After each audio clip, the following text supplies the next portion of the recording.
Hello, everyone. My name is Chee. I'm from Quantum Custody. Really excited to present the panel today. It's on the topic of quantum, and obviously today we've heard a lot from AI to blockchain, and really excited to talk about the quantum shift in the next technological era. Here we go. So we have a really exciting panel at the moment. We've got Sohil Tiwari, who's my co-founder from Quantum Custody, Fabrizio Genovese from One Time Labs, Eric Wall from Taproot Wizards, and we have Leonardo Donatacci from Solana, and Wolfgang Vitale from Bitcoin Swiss. Luca Piermanani is moderating the panel, and we have two panels today.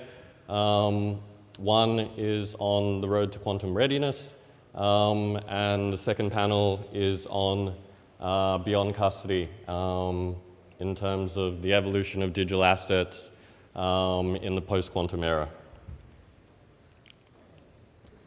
So I didn't want to get into too much detail because the panel will discuss in detail the topics, but the key thing I wanted to get at was that the quantum risk is real.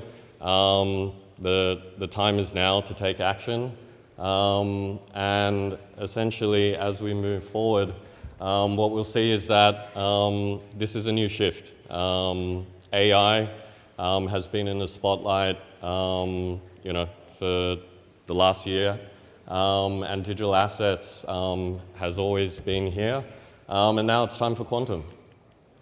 I just wanted to give a brief introduction into quantum computing, how it's different from classical computing.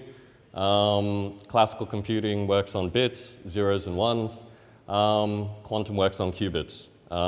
So the idea is superposition, entanglement, and interference.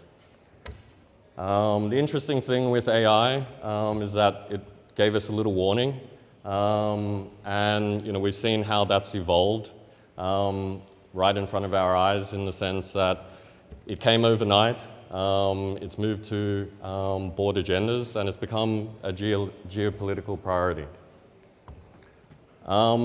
I'm here not to debate when Q-Day is. It's obviously uncertain, but it's coming soon. And the migration lead time is not. So essentially, it's a transition readiness story. If anyone in the room remembers Y2K, that was in 2000, but it's going to be the same thing. There's a particular date that comes. The main thing with classical computing is that we have algorithms like RSA, ECC, and ECDSA. The thought is, from a classical computing standpoint, is that these algorithms do protect underlying data today, but they're vulnerable to quantum computing.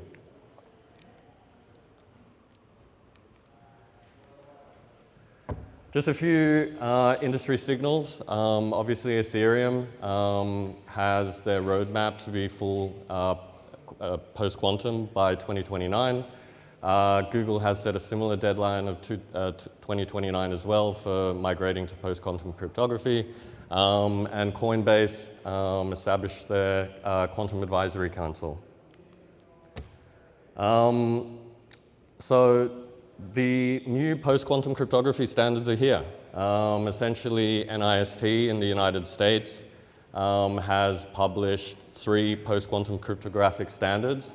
So the question is not, is there a solution? The question is that the migration timeline has started.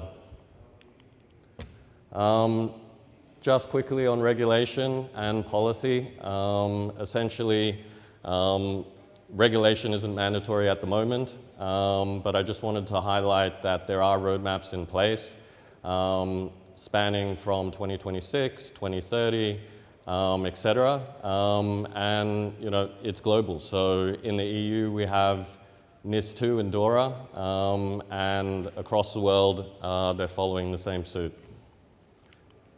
So the main point that we wanted to get to in terms of custody is that custody evolves with value.